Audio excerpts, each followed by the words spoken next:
Hello and welcome to something a little different today. Today we're giving you an Infinity Player's Guide to Conquest, or alternatively, an excuse for me to have a kind of lengthy discussion about the concept and mechanics of reactivity in wargaming. Both of these two games approach reactivity in a very different way, which makes for a very interesting contrast when we're talking about this as a concept. So, what are we talking about? Well, we will be talking about Infinity and Conquest: The Last Argument of Kings. And by the way, that is the last time I will use the full name of that game in this video. We'll talk about how the two games play at a very high level, with a note that this won't be a full rules breakdown or a how to play guide. We're just going to be giving the elevator pitch for each of the two games and the points of difference between them. And then we'll talk about what makes these two games so different. And this is where we'll talk about what reactivity is, why it matters, and how these two games approach it from diametrically opposite perspectives. Finally, we'll talk about why, if you enjoy one of these games, you might enjoy the other, which is definitely the case for me. I've been playing Infinity for many years now and Conquest for the last couple of years, and both of them scratch very different itches and are very, very good and well-made games.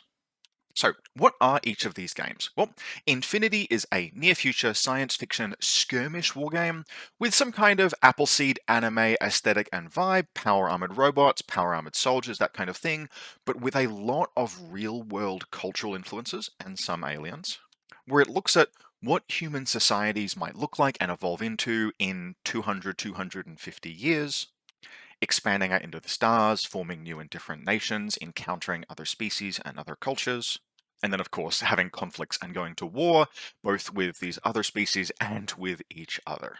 Infinity is a fast and lethal and highly reactive, there's that word again, black operation style game, where you aren't playing these major conflicts that shake out, you're playing the small, tense, off the book engagements between these hyperpowers that exist in this setting, with about 15 troops aside. These are cobbled together squads, a bunch of specialists and soldiers, and characters that have all been dropped into a combat zone or, like a warehouse or a bunch of side streets in a city somewhere and encounter an enemy force of the same type and then have a proper stoush. Infinity mechanically is what happens when you take role-playing game resolution mechanics and import them into a wargame. So it's not just I roll dice and that inflicts damage on you. In Infinity, engagements are typically what are called face-to-face, which is when two troopers both roll dice and affect one another. That's a contest where one person is going to emerge victorious, but it isn't necessarily always the player that instigated the engagement. You don't have I shoot you, you have I fire down an alleyway and you fire back, and one of those two troopers is going to come out of that alive, but definitely there is always that engagement and that contest, which creates risk and tension and drama and stories. Now, Conquest, by comparison, is a deeply strategic grand battle. It's a rank and flank. It attempts to simulate kind of a medieval style battle in a setting that it's a pretty conventional or somewhat conventional fantasy wargame setting, with a mix of both familiar and some really fascinating, deeply alien takes on those traditional fantasy tropes. So there are human kingdoms with knights and soldiers and men-at-arms, but they are all built, or they are the refugees from a grand and fallen empire that, at the height of its power, tried to kill God. There are dwarves, but they are the formerly enslaved creations of dragons that dug too greedily and too deep and made a deal with what they found in the bowels beneath the earth. There are orcs, but they are a created species, entirely built by another species in Conquest. They were built to be super soldiers, and now they are trying to build a society for themselves kind of from scratch with everything that that entails. And then there's the Conquest equivalent of elves, which, look, we'll get to a picture of them in a moment, but they are the most deeply and literally alien of all. They are biomancers and frankly freaky weirdos that create and clone soldiers and then send them out onto the battlefields of Conquest. Conquest generally, in addition to being this kind of like grand strategic rank and flank that plays like a medieval battle, is a love letter to Warhammer Fantasy as you remember it, but perhaps not as it actually was. In the same way that kind of like role-playing games like Dungeon World were built to actually mechanically be the game that everyone remembers the D&D of their childhoods and teenage years being, Conquest tries to be Warhammer Fantasy in its most idealized form, but designed in 2020. It, like Infinity, is sharp and modern and has a focus on mental uptime and always being playing and just not waiting around half an hour for to be your turn to do something. This is something that both of these games share and is a reason why I love both of these games. Neither of them, as a core prospect, neither of them ever leaves you bored. So, in very general terms, and this is just for context, how do each of these games play? And this is about as deep as we're going to get into the rules. So, for those people who play Conquest watching this game, how does Infinity play? In your active turn, so when you are what we're going to call the active player, that's your turn. Your units each contribute to a pool of orders, and then an order can be used to activate a trooper. But importantly, one trooper can be activated by multiple orders. So I might have 3 Panoshianian Fusiliers, each generating 3 orders, but I don't activate each of them once. I might choose to activate one of them twice and one of them once, or one of them 3 times. This means that how you conduct your turn and how you activate your troopers is hugely flexible. And often in Infinity, you'll have one trooper activating 3 or 4 or 5 times, and then you'll pause and you'll begin activating another trooper, and it will activate a couple of times, and you'll come back to the first trooper. And so you have this tremendous tactical flexibility in Infinity, but importantly, each time you activate one of your troops in line of sight or within a certain range of enemy troopers, those enemies all get automatic reaction orders of their own. So they get to do things in response to you doing things, which is how we have those gunfights down alleyways I was talking about before. Infinity is typically played out with deployment and then 3 turns, and each of those turns is heavy and brutal, and lots of stuff happens as each of the players try to contest one another and accomplish the mission objectives. Conquest, by comparison, is slower paced. Now, strictly speaking, Conquest is a 10-turn game, but there is no deployment, and at the start of the first turn, nothing is on the battlefield. Then, over the course of those 10 turns, regiments will arrive on the battle kind of pseudo randomly, but they'll arrive over time depending on their weight. So you have light, medium, and heavy regiments, with light regiments arriving very quickly, as early as the first turn, and heavy regiments arriving late, sometimes as late as the 5th turn. So when I say Conquest is a 10-turn game, really it has this rising action where players often aren't fully deployed until turn 3, turn 4, or turn 5, and then the fight is happening proportionally later in the game, and then you have falling actions as the forces exhaust themselves and then struggle to, finalize and capture objectives and finish the game. Unlike Infinity, units don't activate multiple times. Instead, and it's much more constrained, at the beginning of each of these 10 rounds, from the units that they have present on the battlefield, players will secretly determine the order that their units activate by comprising a deck of cards, each card activating to a type of regiment, and then alternate actions back and forth. So I'll draw a card off the top of my deck, and it'll be like, a unit of man-at-arms is activating. I'll select a unit of man-at-arms to activate, and then you'll draw a card off the top of your deck, and you'll say, yep, this is a unit of force-grown drones. I've only got one of them, so that force-grown drone unit will activate, and you go back and forward, alternating activations until everyone's units are activated. The key thing here is that regiments only perform actions when a card corresponding with their regiment type is drawn, which makes choosing the order of your activations over the course of the turn very important and a core thing that Conquest asks of players. In terms of how units activate, though, there's actually a fair bit of shared DNA between the game, with any individual unit or regiment typically being able to do kind of 2 things on their turn. So an Infinity Trooper might move and shoot when they spend an order, whereas a Conquest regiment might aim and shoot, or it might charge and clash. But basically, yes, two actions per activation, whether that's an Infinity Trooper spending an order, or a Conquest regiment activating by drawing their card. Now, because that's a bunch of text, and there's more text to come, there's just a pretty picture interlude. Here are some of my models from each of the 2 games. On the left, we have soldiers from Haqqislam in Infinity. Haqqislam, for those Conquest players, is a near-future take on a reformed Haqqislam that has spread out into the stars.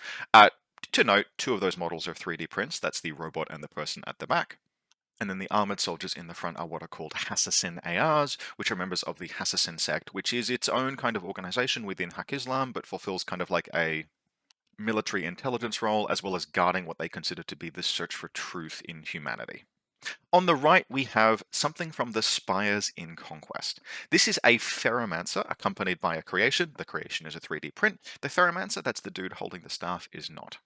The Spires are the alien biomancers that I mentioned, and a Ferromancer is a character within the Spires, where they ingest substances and then use those to release pheromones that boost or buff the troops around them.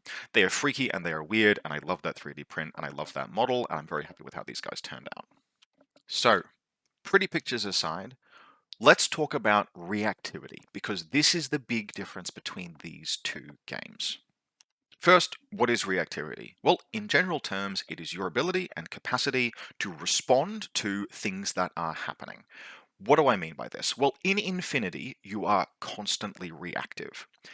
Potentially, every action your opponent takes, you get to react to. So they spend an order, you have a chance to react with any of your troopers that can see them. They need, in turn, to respond and potentially change plans if you catch them off guard. Potentially every single action in Infinity is a chance for the players to act and then react to each other and then react to those reactions, which means Infinity has an incredibly tight OODA loop where you can get inside your opponent's decision-making process and outthink them as they play.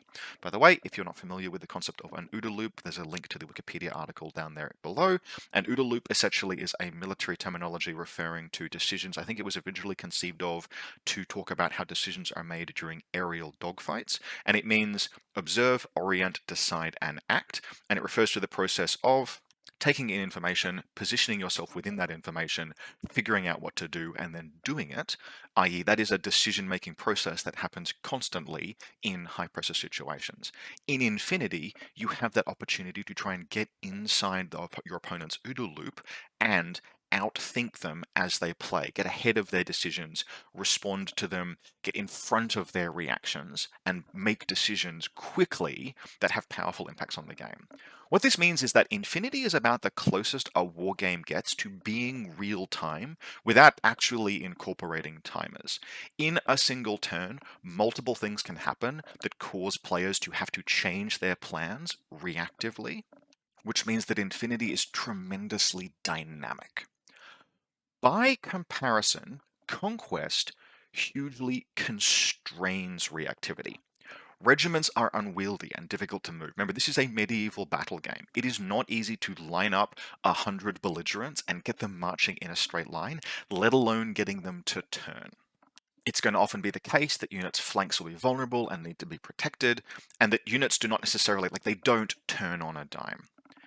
In addition, because everything is happening in a more or less predetermined order, your ability to make decisions flexibly and respond to things as a turn plays out can be very limited. Now, this might sound like a bad thing, like what I just spoke about how Infinity being so reactive is really cool. Why is Conquest being significantly more constrained in its reactivity also cool? It's because Conquest therefore demands players have strategic foresight. To use the words of the development team, it tests strategic foresight. You have to think ahead, plan for what your opponent is doing, not just now, but in future. When you plan your turn out at the beginning of each round, you have to consider what is your opponent trying to do? What are they likely to attempt to accomplish? What order might they activate in? And so you have this whole phase at the beginning of each Conquest turn where each player is really desperately trying to outthink the other and outplan the other, and then see if that plan actually plays out in practice. And this means that Conquest is full of moments where something terrible and dramatic happens because your window to respond to it closed when you didn't recognize it was coming potentially 2 rounds ago. And what this means, and why I love both of these games, is that Infinity and Conquest test hugely different thinking skills. Being an Infinity player that also plays Conquest has let me recognize windows for responses that some Conquest players miss. Learning Conquest has taught me how to think much further ahead in Infinity. And it's been a lot of thinking, but it's been fun and super fascinating. So let's give an example of each of these in play. In Infinity, I'm playing Panosiania, Lord forgive me, and I have a heavy tactical armored gear, a big heavy armored piece, supported by a blade engineer, moving up to engage a combined army defensive position. It's got some dug-in remotes that fire a lot of burst back at me, and so I'm moving my biggest weapon up to dislodge it. As I do that, An enemy Malignos trooper reveals from a hidden position outside line of sight of my tag and attempts to use their hacking device to take over the tag that I'm attempting to move forward. I, as the Pan-Oceanian player, then have to stall my attack. It's my turn, and all of this is happening as my opponent reacts to me. It's my turn. I have to stall my attack in order to stop, pivot, and deal with the Malignos, all the while still under fire from those combined army defenses that I tried to move my tag up to suppress in the first place. This is like a tight, dramatic engagement where I've attempted to do something to respond to my opponent. My opponent has sprung an ambush in response to my initial movements, and then I've stopped and I have changed tack in order to respond to something that my opponent did in my own turn, having to change my plans, do different things, exercising responsiveness in response to responsiveness, all within a single active player turn. This is the kind of dynamic moment that happens constantly every turn in Infinity, where risks materialize and events that you didn't or couldn't foresee occur, and you have to respond to them and change your plans and make new decisions on the fly, all toward, perhaps a general broad goal. I know I have to win the scenario, and I win the scenario by doing this, but the path there and the possibility space that you have to chart to reach that end state is very windy and very large, and demands the player think on their feet constantly. Now, by comparison, what's something that can happen in Conquest? Well, in Conquest, we have a unit of Old Dominion. Those are the undead Byzantine Roman style faction, with a unit of Praetorians with a rule that's called Aura of Death.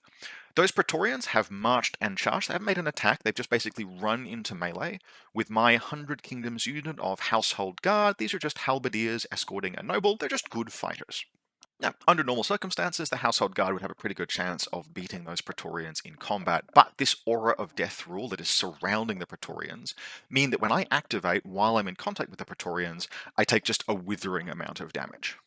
Those Praetorians activate, they run into combat, I go to draw my deck, and I draw my Household Guard card, and then the Aura of Death triggers, and I take terrible damage. That means the fight that we're going to have over the next turn or two is probably going to go against me. If I had seen this coming, I could have changed where in the order of my turn the Household Guard would activate, maybe trying to have them activate before the Praetorians or much later. And I could have supporting elements collapse in on the Praetorians and destroy them in order to save the Household Guard from taking that damage before I activated. But if I didn't foresee that happening, then the Old Dominion player has got the jump on me and has pulled off a strategy or a plan that I didn't see was coming, and I've taken terrible damage and, potentially lost the game, or it's contributed to the loss of the game as a result. And so we can see here in these two examples, Infinity tests reactivity. It's dramatic, it's near real time, you have to make decisions constantly. Conquest tests strategic foresight, where you have to borderline see the future, see things coming, anticipate them in advance, and have plans in place to combat them when those risks or things that your opponent is going to do materialize or arise. And if we play both of these games, what if, in the Infinity example, what if the Infinity player had exercised a bit of strategic foresight and foreseen the potential Malignos ambush, and they'd maybe moved their tag along a different position or put some defenses in place to stop the Malignos?